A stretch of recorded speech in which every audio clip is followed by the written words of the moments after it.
शिखा, issue, नव्या, तीनों की तीनों बाहर आओ।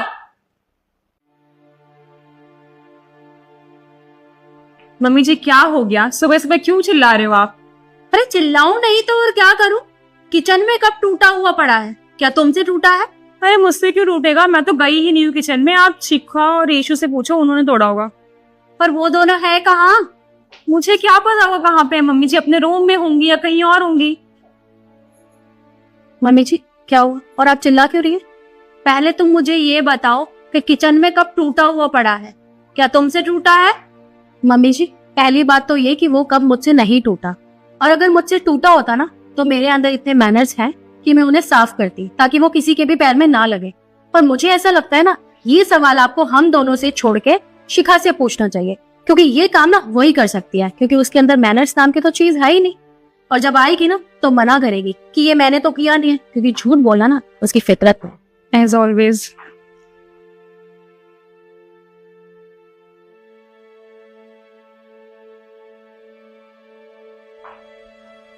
मम्मी जी आपने मुझे बुलाया, कुछ हुआ है क्या? अरे बहुत कुछ हुआ है।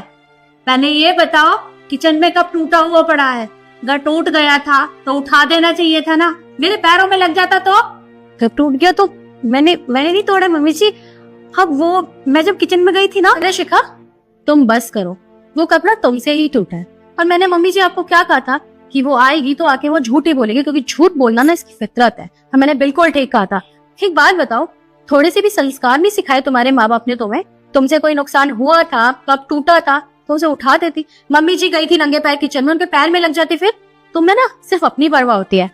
ये तो चाहते ही है कि मम्मी जी को कुछ हो जाए और सारी प्रॉपर्टी ये खुद हथियार है ना। और बाय द वे तुम्हारी इन्फॉर्मेशन के लिए बता दो, सुबह सुबह किचन में चाय बनाने तुम ही जाती हो, हम दोनों नहीं जाते हैं। तो तुमसे टूटा है वो। अरे बस करो, मैंने आपस में बहस करने के लिए नहीं बोला।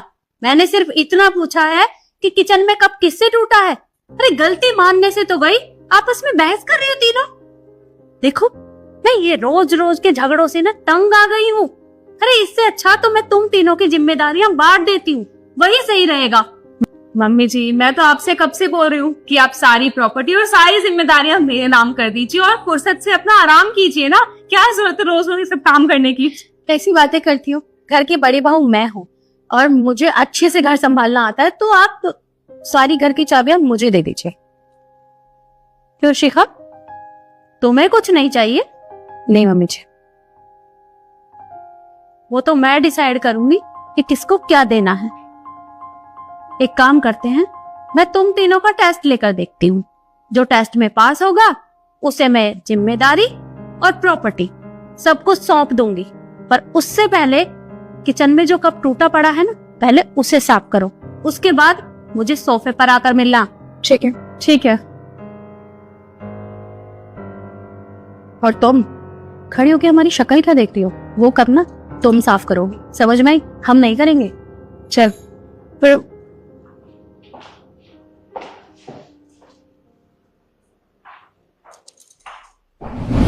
तुम तीनों सोच रहे होगे कि मैंने तुम्हारे सामने ये दाल की प्लेट क्यों रखी है। तो ये है तुम्हारा पहला टेस्ट, और तुम्हें इसमें क्या करना है, काली वाली दाल अलग करनी है। जो जितना जल्दी कर देगा वो जीत जाएगा, ठीक है? जी मम्मी जी। जी तो your time start now.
Stop.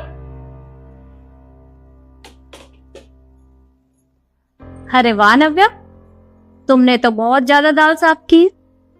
वो क्या है ना मम्मी जी, मैं घर के काम करने में हमेशा से एक्सपर्ट रही हूँ, तो मुझे ये सब चीजें आती हैं। Very good. ईशु, तुमने भले ही कम निकाली है पर ठीक ठाक है। वो क्या है ना मम्मी जी, मैं शुरू से ही मम्मी के साथ घर में भी हेल्प करवाती थी, तो मुझे आता है। अच्छी बात है, बड़ों की हेल्प करनी चाहिए। शिखा, ये क्या, तुमने दाल का सिर्फ एक दाना निकाला है? इतनी देर में तुम इतना ही कर पाई? अरे मम्मी जी, वो क्या ही बोलेगी, उसने बोले लायक कुछ छोड़ा भी है अपने लिए। बाय द वे मम्मी जी, मैंने आपको स्टार्टिंग से कहा था कि ये तो कम से कम हमारे घर के लायक नहीं है। इसका स्टैंडर्ड देखिए, कुछ भी नहीं आता इसे। आप पता नहीं कहाँ से लेके आई इस गवार को। कोई बात नहीं, अब जो किया है ठीक है। इस टेस्ट में नव्या पास होती है और दूसरे टेस्ट के लिए मैं थोड़ी देर बाद तुमसे मिलूंगी। जी मम्मी जी। देखो बच्चों, दूसरे टेस्ट से पहले मैं तुम लोगों को कुछ बताना चाहती हूँ। अभी अभी गांव से तुम्हारी बुआ जी का फोन आया है। वो कह रही थी कि उनके वहां शादी है, तो हम लोगों को जाना पड़ेगा। लेकिन फिलहाल मेरे पास ये 20,000 रुपए हैं, क्योंकि तीनों बच्चे तो है नहीं, वो तो फॉरेन कंट्री गए हैं, उन्हें आने में अभी टाइम लगेगा। तो मैं सोच रही थी कि तुम तीनों में से एक जनी मेरी शादी का लहंगा पहन लेना और बाकी दोनों को मैं ये 10,000 रुपए दे देती हूँ। तो ईशु, तुम घर की बड़ी बहू हो, तुम मेरा ये लहंगा पहन लो, इन दोनों को मैं पैसे दे दूंगी। मम्मी जी, आप कैसी बातें कर रही है? एक तो बोल भी रही है कि मैं बड़ी बहू, आप खुद बताइए, घर की शादी है, अच्छा लगेगा वहां पे मैं ये इतना आउटडेटेड लहंगा पहन के जाऊंगी? अरे मैं मानती हूँ आपके टाइम पे ये लहंगा बहुत अच्छा होगा, लेकिन आज का टाइम ना मम्मी जी बहुत बदल चुका है, अच्छा नहीं लगेगा, आपकी बहू की बेइज्जती होगी, और घर की बड़ी बहू मैं ऐसे नहीं पहनूंगी ये। और देखिए ना, घर की ये नव्या को पहना दीजिए, इस पे बहुत अच्छा लगेगा। नहीं तो सबसे बेस्ट इसको पहना दो, इस पे तो ठीक ही लगेगा। कोई बात नहीं। नव्या, एक काम करो, तुम ये लहंगा पहन लो, इन दोनों को मैं पैसे दे दूंगी, ये मार्केट से कुछ ले आएंगी। No mummy ji, I can't. मैं तो इतना पुराना लहंगा तो सपने में भी नहीं सोच सकती पहनने का। आप खुद सोचिए ना कि ये किस जनरेशन का लहंगा है, ये सितारे मोती एंड ऑल, ये बहुत ही आउटडेटेड है। और ऊपर से आप ये सोचिए ना कि मुझे कितने रैशेज हो जाएंगे इसे पहनने के बाद। और तो और जो मुझे देखेगा वो मेरा मजाक बनाएगा। मैं जो कर रहूंगी ये पहन के, तो मैं तो इसे नहीं पहन सकती। आई एम सो सॉरी, मुझसे ये टॉलरेट नहीं होगा। बाय द वे, आप एक काम क्यों नहीं करते हैं, अपनी प्यारी और लाडली बहू शिखा को पहनाइए ना ये। वैसे भी वो तो गांव से आई है, गंवार है बेचारी, उसे क्या पता ड्रेसिंग सेंस क्या होती है, वो तो पहन लेगी ये। कोई दिक्कत नहीं है। शिखा, तुम्हें भी इस लहंगे के अंदर बहुत सी कमियां नजर आ रही होंगी, क्योंकि बहुत पुराना है, गंदा है, और ये मोती सितारे का वर्क तुम्हें भी नहीं पहनना होगा, तुम्हें भी पैसे चाहिए होंगे। नहीं मम्मी जी, ऐसी बात नहीं है। देखिए, मैं जानती हूँ ये आपकी शादी का लहंगा है और आपकी बहुत भावनाएं जुड़ी होंगी इसके साथ। आप भी चाहते हैं कि आपकी कोई बहू इस लहंगे को पहने, तो आप भी तो देखना चाहेंगी ना, और आपको अच्छा लगेगा अगर हम तीनों में से कोई ये लहंगा पहनता है। देखिए, कोई पहने या ना पहने, लेकिन मैं इस लहंगे को पहनूंगी, क्योंकि सच में ये मुझे बहुत अच्छा लगा। तो लो मम्मी जी, अब तो सॉर्ट आउट हो गया, तो आप ये पैसे हमें दे दो। हाँ मम्मी जी, वैसे भी ऐसे थर्ड क्लास लहंगे थर्ड क्लास लोगों पे सूट करते हैं। वो ठीक है मम्मी जी, मैं ये लहंगा पहन लेती हूँ, आप पैसे इनको दे दीजिए। रुको, वापस बैठ जाओ। तुम्हें ये लहंगा पहनने की जरूरत नहीं है, क्योंकि मैं तुम तीनों का टेस्ट ले रही थी। क्या मतलब ये सब टेस्ट था हमारा? हाँ। पर मम्मी जी, ये कैसा टेस्ट है, आपने हमें बताया नहीं कुछ भी। और वैसे भी बताया होता तो हम मना थोड़ी करते आपको। वैसे भी मैं तो ये लहंगा पहन लूंगी मम्मी जी।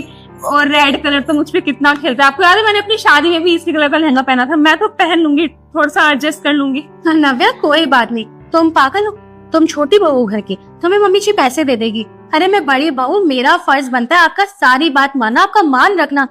और वैसे भी ये कलर ना इन दोनों में से ज्यादा तो मुझ पे ज्यादा अच्छा लगेगा, तो मैं पहनती हूँ इसको। बस करो, ज्यादा दिखावा करने की जरूरत नहीं है, क्योंकि तुम दोनों की सच्चाई मेरे सामने आ गई है। क्या कह रही थी? अरे अभी थोड़ी देर पहले तो तुम्हें इस लहंगे में बहुत कमियां नजर आ रही थी, बहुत पुराना है, आउटडेटेड है, थर्ड क्लास है, मोती सितारे का वर्क है, तुम पे अच्छा नहीं लगेगा, रैसेस हो जाएंगे। अब क्या हुआ? अब जैसे ही तुम्हें पता चला कि मैं टेस्ट ले रही हूँ तो तुम दोनों पहनने के लिए तैयार हो गई। कोई जरूरत नहीं है, ये मेरी शादी का लहंगा है और मेरी इसके साथ बहुत भावनाएं जुड़ी हुई है। वी आर सॉरी मम्मी जी, हमें पता नहीं था कि आप इतने इमोशनल हो इसको लेके। और दूसरी बात तो ये कि आप एक लहंगे के बेस पे हमें जज कैसे कर सकते हो? अरे हम इस घर की बड़ी बहू हैं, और वो जो कल की आई लड़की है उसने आप तक ऐसा लहंगा देखा भी नहीं होगा, इसलिए उसने हाँ बोल दिया इसे। बस करो तुम्हें क्या लगता है मैंने उसकी शादी में उसके ऊपर लहंगा नहीं चढ़ाया होगा? लहंगा तो मैंने उसे भी दिया था, पर अब मैंने डिसाइड कर लिया है कि मैं ये जिम्मेदारी किसे देने वाली। और जैसा कि तुम लोगों को लगता है कि शिखा मेरी लाडली और प्यारी बहू है, तो मैं ये जिम्मेदारी शिखा को दूंगी। मम्मी जी ये क्या कर रही हैं आप? आपका दिमाग खराब हो गया? जिस लड़की को सही से दाल तक साफ करने नहीं आती, वो एक तिनका निकाला था, वो इस पूरे घर को संभालेगी? ये गांव की गवार है, पूरे घर को ना बर्बाद करके छोड़ देगी। मैं अभी भी आपको समझा रही हूँ, आपको आईना दिखा रही हूँ। और मम्मी जी सबसे बड़ी बात, जो भी आपने ये टास्क कराया है ना, पहले टास्क में मैं ही फर्स्ट आई थी, मैंने सबसे ज्यादा दाल अलग की थी। और वैसे भी ये तो गवार है, ये क्या संभालेगी आपका बिजनेस और आपका इतना बड़ा घर, सब कुछ डुबा देगी ये। इस पे ट्रस्ट मत करो आप। वो कैसे संभालेगी कैसे नहीं, ये मुझे बहुत अच्छे से पता है। और रही वो दाल साफ करने वाली बात, तुमने दाल किस तरीके से साफ की थी वो मैं बहुत अच्छे से जानती हूँ। पीछे से दाल चुरा के अपनी प्लेट में डाल लेना, ये कहाँ का अच्छा तरीका है? और ईशु, तुमने तो शिखा की प्लेट में से दाल निकाल ली थी। तुम्हें क्या लगा मैं फोन में बिजी हूँ? अरे ध्यान तो मेरा तुम दोनों पर ही था।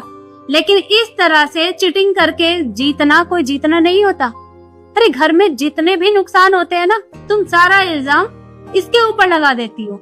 ये तुमसे छोटी है, इसका मतलब ये नहीं है कि तुम सब कुछ इसी के ऊपर थोप दो। अरे ये तुम्हें पलटकर जवाब नहीं देती और तुम दोनों इसका फायदा उठाती हो। अब से मेरी पूरी प्रॉपर्टी और सारी जिम्मेदारी मैं शिखा को सौंपने वाली हूँ, और वही डिसाइड करेगी कि तुम दोनों से क्या काम करवाना है उसे। और हाँ, अगर तुम दोनों ने काम नहीं किया तो मैं तुम दोनों को पुराने घर में शिफ्ट कर दूंगी। फिर तुम उस पुराने घर में उस कच्ची मिट्टी पे चौका लगाती रहना, वही सही रहेगा तुम्हारे लिए। मम्मी जी कैसी बातें कर रही हैं? ये बहुत अच्छी है, और जो ये कहेगी वो हम दोनों करेंगे ना नसिया? वैसे भी हम सारा काम करते ही हैं। हाँ, कर लेंगे, यही सही रहेगा तुम्हारे लिए। शिखा इधर आओ बेटा।